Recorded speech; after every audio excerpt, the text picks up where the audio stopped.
ராமாயணம் பகுதி 86. ராமாயணத்தில் இன்று மதியம் 85வது பகுதியை பார்த்தோம். இப்பொழுது 86வது பகுதியை தொடர்ந்து பார்க்கலாமா? ஜாம்பவான், அனுமனே, உடனே வேகமாக சென்று சூரியன் உதிப்பதற்கு முன் மருந்து மலையை கொண்டு வர வேண்டும் என்று அனுமனிடம் வேண்டி கூறினார். சூரியன் உதிக்கும் முன் உடனே அனுமன் தன் பெரிய உருவத்தை, விஸ்வரூபத்தை எடுத்து நிலத்தில் ஒரு காலை ஊன்றி வானுயர பறந்தான். வேகமாக பறப்பதில் அனுமனுக்கு நிகர் எவரும் இல்லை. இருப்பினும் தான் பறந்த வேகத்தை பார்த்து அனுமனுக்கே ஆச்சரியந்தான். தன்னால் இவ்வளவு விரைவாக பறக்க முடியுமா என்று. தான் வணங்கி வழிபடும் ராமரின் உடன்பிறப்பு அல்லவா அங்கு உயிருக்கு போராடி கொண்டிருக்கிறது. அதை அனுமனின் அங்கங்களும் உணர்ந்திருக்க வேண்டும். அதனால்தான் பறப்பதில் இவ்வளவு வேகம். அனுமன் ஜாம்பவான் கூறிய வழியில் சென்று இமயமலையை அடைந்தான். அங்கே கைலை மலையில் உமை அம்மையுடன் சிவனை கண்டு கண்ணில் காண்பதற்குரிய கடவுளாக எண்ணுதற்குரிய புண்ணியம் என்றும் வணங்கி அவரது அருளை பெற்றான். யாரு? சிவனையும் உமையம்மையையும் வணங்கி ஆசி பெற்றான். பிறகு ஏமகூட மலையையும் நிடத மலையையும் கடந்து சென்றான். இவற்றையெல்லாம் கடந்து மேருமலையை அடைந்தான். அங்கு பிரம்மதேவனையும் லட்சுமி தேவியுடன் வீற்றிருக்கின்ற விஷ்ணுவையும் விஷ்ணுமூர்த்தியையும் கண்டு வியந்து பயபக்தியுடன் பணிந்தார். 1000 ஆதித்தர்கள் ஒருங்கே உதித்தது போன்ற பேரொளி பிழம்பாக விளங்கும் சதாசிவ மூர்த்தியையும் மனோன்மணி அம்மையையும் கண்டு பிறவியின் பேராக எண்ணி ஆறாக கண்ணீர் வடித்து அஞ்சலி செய்தான் அனுமன். பிறகு இந்திர பகவானை, அதாவது இந்திரனை வணங்கி தொழுதான். என் திசை காவலரை கண்டு கைகூப்பினார். இவர்களின் ஆசியை பெற்ற அனுமன் உத்தரகுரு என்ற புண்ணிய பூமியை அடைந்தார். அங்கே ஆதித்தனை கண்டார். அங்கு இளமை மாறாது உயிரும் உடலும் போல் ஒன்றுபட்டு வாழ்கின்ற புண்ணிய ஆத்மாக்களை கண்டான். அங்கே இளமை மாறாது உயிரும் உடலும் போல ஒன்றுபட்டு வாழ்கின்ற புண்ணிய ஆத்மாக்களை கண்டான். பிறகு அங்கிருந்து நீலகிரி மலையை அடைந்து அதற்கடுத்துள்ள சஞ்சீவி மலை என்னும் மருந்து மலையை அடைந்தான் அனுமன். காண்கின்ற போது அனுமனுக்கு பேரானந்தம் ஏற்பட்டது. அந்த மலையை காக்கின்ற தெய்வங்கள் அனுமனை பார்த்து, நீ யார்? நீ ஏன் இங்கு வந்தாய்? நீ இங்கு வந்ததற்கான காரணம் என்ன என அனுமனை கேட்டன. அனுமன், தெய்வங்களே, நான் வாயுகுமாரன் அனுமன். நான் ராமனின் தூதன். போரில் மாண்ட ராம பக்தர்களை உயிர்ப்பிக்க மருந்து கொண்டு செல்ல வந்தேன் என்று கூறினான் அனுமன். அத்தெய்வங்கள், நீ வேண்டிய மருந்துகளை கொண்டு சென்று மீண்டும் இங்கு கொண்டு வந்து சேர்க்க வேண்டும் என்று கூறி மறைந்தன. அதன் பிறகு திருமாலின் சக்கரத்தாழ்வார் வந்து காட்சி தந்து கருணை காட்டி மறைந்தார். பிறகு அனுமன் ஜாம்பவான் கூறிய மருந்துகளை பிரித்தெடுப்பது அரிதான செயல் என எண்ணினான். ஒவ்வொரு மருந்தையும் தனித்தனியாக பிரித்தெடுக்கிறதுன்றது அரிதான செயல் என எண்ணினான் அனுமன். அதனால் ஜாம்பவான் கூறிய மருந்துகளின் விவரம் என்ன தெரியுமா? சஞ்சீவி காரணி.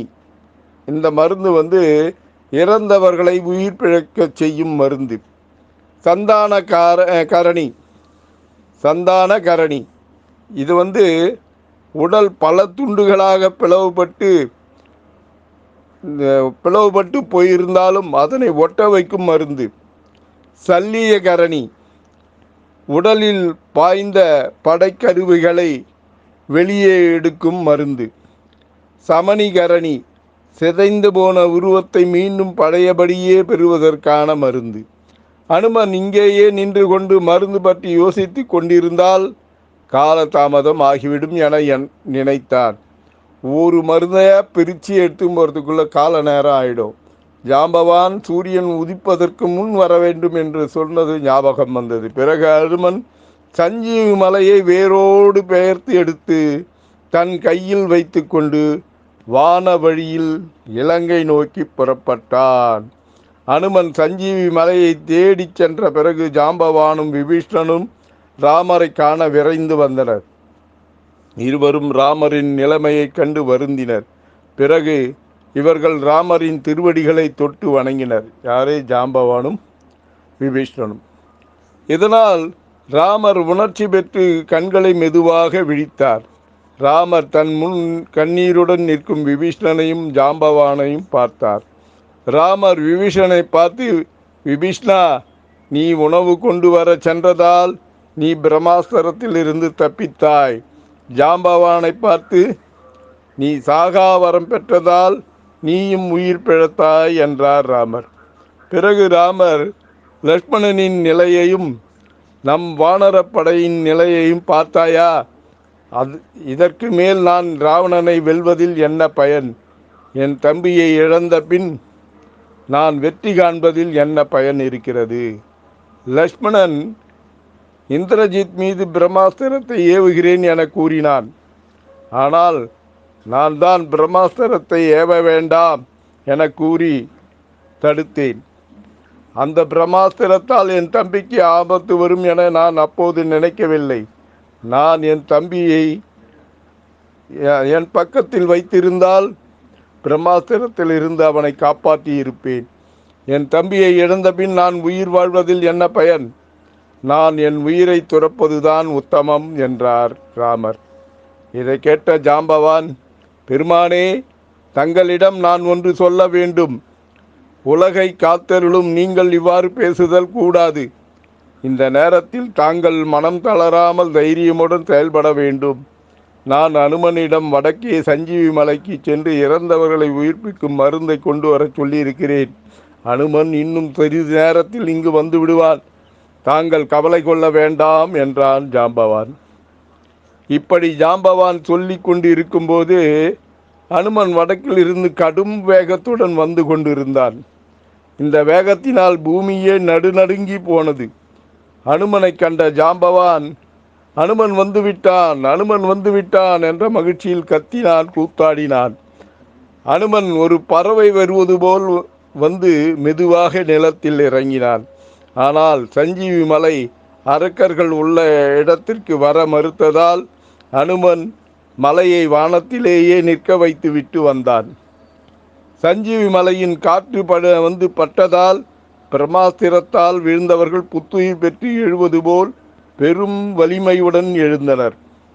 இந்த சஞ்சீவி மலையினோட காற்று பட்டவுடனே பிரம்மாஸ்திரத்தில் பாதிக்கப்பட்ட அத்தனை பேரும் வலிமையுடன் எழுந்தனர். ஆனால் ராவணனின் கட்டளைப்படி அரக்கர்கள் கடலில் வீசப்பட்டதால் அவர்கள் உயிர் பெற்று எழ வாய்ப்பில்லாமல் போனது. ராமர் உயிர் பெற்று எழுந்த லக்ஷ்மணனை ஆனந்த கண்ணீருடன் அன்போடு தழுவிக்கொண்டார். பிறகு ராம லக்ஷ்மணர் அனுமனை பார்த்து, அனுமனே, குமாரர்களான நாங்கள் மாண்டு இருப்போம். இப்பொழுது உன்னால் திரும்பவும் உயிர் பெற்று எழுந்துள்ளோம். எங்களுக்கு உயிர் கொடுத்த மாவீரனே, உன் புகழ் என்றென்றும் வாழ்க என வாழ்த்தினார் ராமர். அனுமன் ஒன்றும் பேசாமல் அடக்கத்தோடு ராமரை வணங்கினான். ஹரே ராம ஹரே ராம ராம ராம ஹரே ஹரே. ஜெய் ஸ்ரீராம். பக்தியுடன் எம் தனிகானந்தம், சேந்தமங்கலம். வணக்கம்.